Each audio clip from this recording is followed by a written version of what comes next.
Nasa atin ang linya ngayon si ASEC Mario Marasigan ng DOE. Good morning po, ASEC. Magandang umaga po, Manong Ted at DJ Chacha, lalong-lalo na po yung mga taga-pakinig. Salamat po. Good morning po, ASEC. Naglabas po ang NGCP ng yellow alert para sa Visayas Grid kung saan 8 oras po mula 1 p.m. hanggang 9 p.m. kahapon at napabalitang mahigit 800,000 daw po na mga consumer ang nawalan ng kuryente dyan. Kamusta na po ngayon? Ano na ang current status po ng power supply sa Visayas Grid as of today po? Maraming salamat po sa ating katanungan. Pero sa ngayon po, pinaka-latest natin, itong alas 6 po ng umaga, malaki na po na ibalik natin ang supply ng kuryente kung saan isa na lang pong planta natin ang hindi pa tumatakbo. Ito yung Therma Visayas na may capacity ng 169 kV. Pero bukod pa po ron, ang nakakapigil po sa pagbibigay natin ng serbisyo ng kuryente ay yung status po ng ating mga transmission facilities at distribution line. Sa katunayan po, ang update natin, kababalik lang po sa serbisyo kagabi, nung po tinatawag nating Daang Bantayang Substation na siya pong pinakamalapit na substation kung saan po yung epicenter ng ating lindol, sa Bogo City.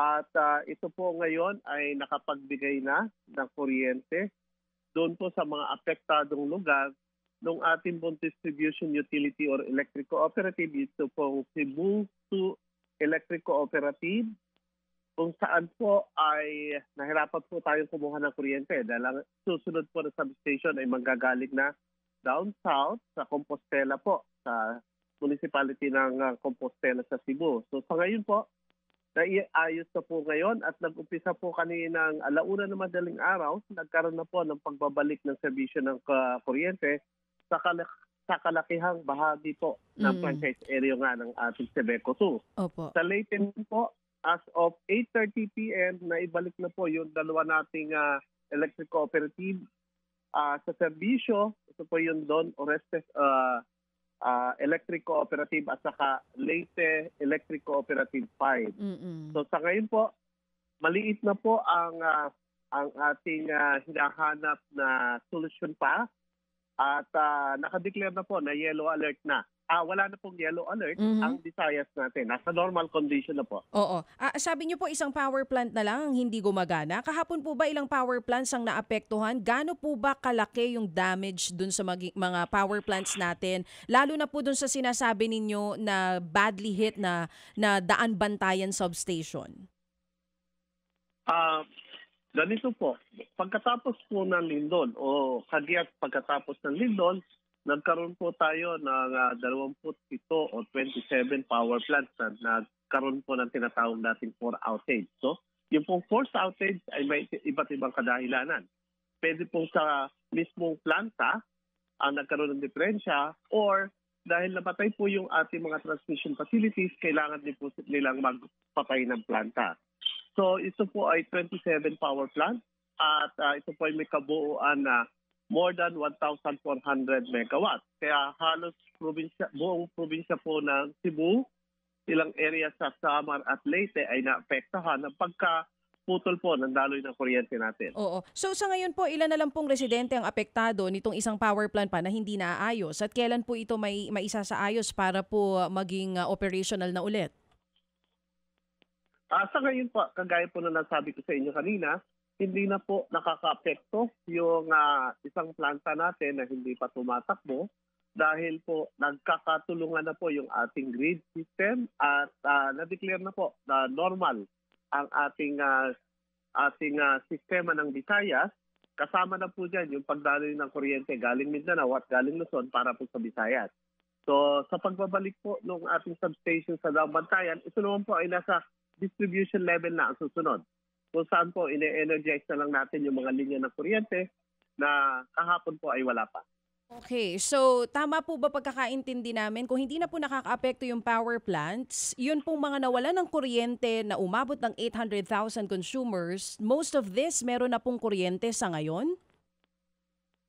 Unti-unti po. Hindi po natin, minomonitor po natin kung lahat ng kabayanan na nabigyan na natin ng kuryente. Pero unti-unti pong bumabalik ang kabuuang serbisyo po natin ng kuryente. Ang pinakahuli nga po nating electric cooperative na apektado ay yung Sebeco 2. Kung saan po kaninang madaling araw ay nag-umpisa na tayong mag-energize ng kanilang lahat ng mga linya ng kuryente. Opo. Ang inuna nga lang po natin dyan, siyempre po yung mga vital facilities natin, kagaya po ng local government unit offices, hospitals, at saka mga emergency areas po. Okay, sige. So maganda ho para mas maintindihan natin siya mga tagapakinig natin.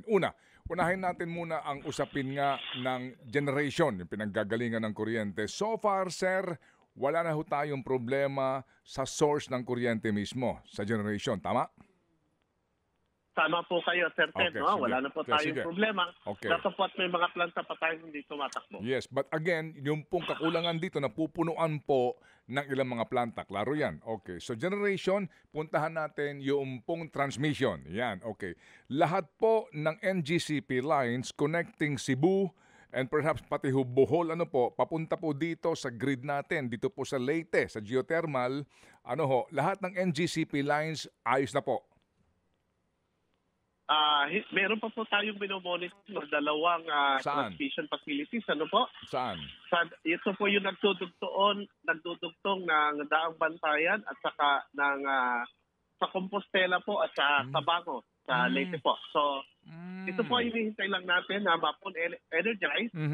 Pero yung pong substation, kasi yung substation po natin ang nagkaroon ng problema doon po sa Daang Bantayan.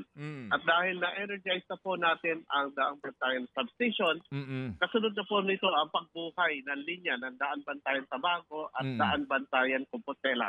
Hinay-hinay lang po tayo. Okay, ano po ang report ng inyo pong provider ng transmission ng NGCP? Major ba ang naging problema nila kasi nung gabi kahapon ang binabanggit nga yung underwater cable ang naapektuhan.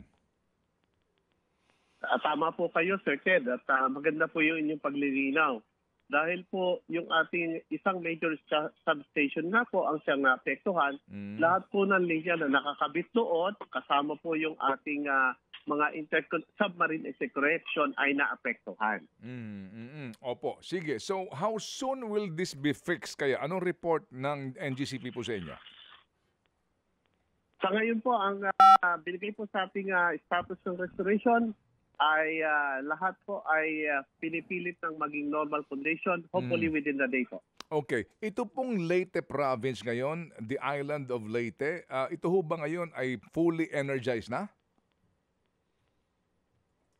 Base po sa pinakahuli kong natanggap na report, dalawa na lang po yung binabantayan natin ng electric cooperative. Ito nga po yung Dorelco at saka Leyeco 5. Kung saan po kagabi po ay nag-normal operation na po sila. Kaya nga po, so kung lahat po ng mga Leyeco 1, Leyeco 2, di ba? Dorelco 1, Dorelco 2, etc. Lahat ng ito ay meron na pong ibinibigay na supply ng kuryente sa kanilang mga consumers. Klaro na po 'yon. Okay, sige. So ito ho ngayon. Tama po. Okay, puntahan naman natin yung pong distribution. Yan. So sa lahat po ng mga nakaramdam na malakas na pagyanig, saan po ang pinaka-problematic? Doon po sa distribution, meaning yung mga poste na po papunta ng bahay. Ang pinakamalaki pong pinsala na natanggap natin ay doon nga po sa Sebeco 2, kung saan po ito yung pinakamalapit sa epicenter. Okay. Sige po. And then... At dahil nga po, naibalik na po natin yung pag-energize po ng linya, again, dinadahan lang po natin, dahan-dahan po tayo, safety first po tayo, baka po may mga ligaw na kawad tayo na maka-aksidente, kung kaya dahan-dahan lang po ang ating pagbubukas naman ng ating mga distribution line feeders. Apo, meron na ho bang at least estimate po kung ilang poste ang nagtumbahan at kinakailangan pong palitan mismo pati po yung transmission line? Mismo po yung mga distribution lines? Sa ngayon po, wala naman pong na-report pa sa atin na kailangang magkaroon ng repair or yung restoration na immediate, kundi yung pagbibintay lang po ng linya. Yung mga system lang po so far ang tanggap natin mga report. Okay. Data po at hinihintay po natin ang kabuuang assessment po ng buong Visayas po. Okay. Kakayanin na ho ba ng local cooperatives doon po sa mga lugar nga po, itong epicenter na binabanggit nyo at ilang pang mga lugar kung saan po nagtumbahan ang poste ng kuryente? Kaya po yan. Kasi sabi ko nga po sa inyo, yung load and consumers po natin ang nagkaroon ng malaking problema. Okay. Marami po mga Sige. na building, simbahan, at establishmento ang nagkaroon po ng mga crack kung hindi man po naapektuhan mismo yung gusali. Kung kaya't bago po natin i-energize sa mga yan, dapat po masecure muna natin. Okay. Ang malaking problema po sa mga posting ng tumbahan, mas bate, no? Tama po, no?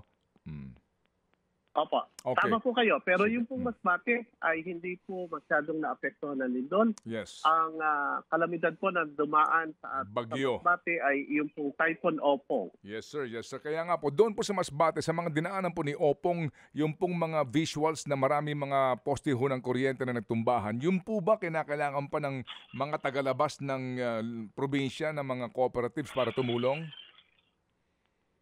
Tama po kayo, Sir Ted. Buti na, bangkit yan. At kami malaki po ang pasasalamat. Hindi lang po ng Department of Energy at ng buong pamahalaan. Kasama na po natin ang National Electrification Administration at maging ang National Power Corporation. Pinagsama-sama na po lahat ng pwersa natin kung saan po yung inactivate po natin, yung tinatawag po natin Task Force Kapatid, kung saan po ang namumuno po dyan ay ating PhilReca. Tayo po ay tulong-tulong.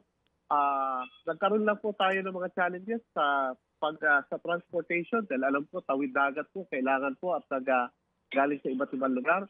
Sa kabuuan po ay meron tayong humigit kumulang 500 task force kapatid personnel na idinideploy po sa Masbate para po mapabilisan natin ang restoration.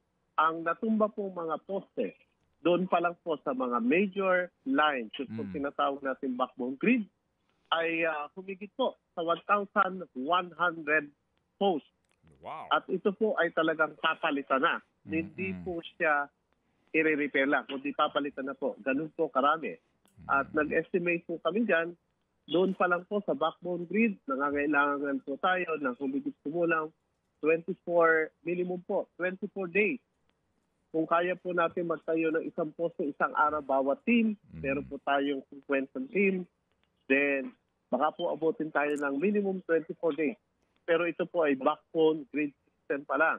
Hindi pa po tayo pumupunta sa laterals o yung ating papunta sa mga kabahayan. Naku, malaki nga pong trabaho na kinakailangan po tulong-tulungan. So, usapin po ng pera, yung pong kakailanganin na pera para po dito sa mga posting ito at mga kawad. Alam niyo po, yan po yung talagang pag-iral ng ating task force kapatid. Kasi po, bago po natin tingnan ang pera, tinitingnan po muna natin ano ba yung mga available na mga supplies and materials galing po sa ibang mga electric cooperatives na pwedeng magamit.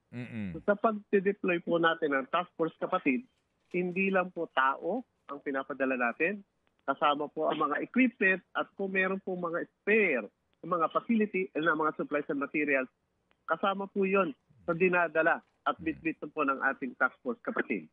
Pero nangangailangan nga po tayo ng malakihang tulong at nangangailangan po tayo ng malaking pondo para makumpleto po natin ang rehabilitation at restoration ng Masbate. Okay, sige po. Salamat po sa inyong update dito po sa Opong at sa Lindol. Sa pangkalahatan po, ano po, na ating pong power outlook ngayon, ilang pong planta ang hindi gumagana dahil po for whatever reason? Ano pong report sa inyo ng NGCP? Sa ngayon po, nakapokus po tayo kasi sa Visayas. So wala po kung ngayong oras lang na po, wala po akong datos sa buong Pilipinas. Okay. Pero ang pwede ko pong ibahagi sa inyo ay yung pong latest report po ng NGCP na as of 6 a.m., normal po ang sitwasyon natin sa Luzon, Visayas at Mindanao. Okay. That's very good to hear. Sige po, kayo po ay nasa Cebu na ngayon kasama si Secretary para po sa pagdalaw ng Presidente? Excuse po muna ako today Pero nung nakaraang pong 2 araw ay nasa Masbate po tayo. I see. Si Secretary Sharon Garin Opo. at si Administrator Nani Almeda po ang papunta ng Bungo City para kumpletuhin po ang inspection at assessment. Okay, sige po. So salamat po sa inyo po, ASEC, sa inyo pong pagbibigay po sa amin ng report. Ngayon po naunawaan na namin ang ginagawa po ng inyong departamento para nga po sa problemang ito. Salamat po, ASEC. Maraming po salamat sa pagbibigay tindaan para makapagbigay po kami ng kompleto at tamang impormasyon hinggil po sa sitwasyon natin ng kuryente dahil na nga po dito sa mga nagdaang kalamidad. Salamat, thank you. ASEC Mario Marasigan po ng Department of Energy. Mga kapatid, brothers and sisters, saan ka pa? Dito na tayo sa totoo. Dito na tayo sa True FM. Mga kapatid, mag-subscribe and follow po kayo sa social media accounts ng True Network PH. Yan po kami. Hanapin nyo lang True Network PH, Facebook, Instagram, YouTube, TikTok, and podcast. Mapa Apple or Spotify man yan, mahahanap nyo kami. Lahat ng mga napapanood at napapakinggan nyo po sa programa, nasa social media accounts namin yan. So, paano mga kapatid? See you sa social media!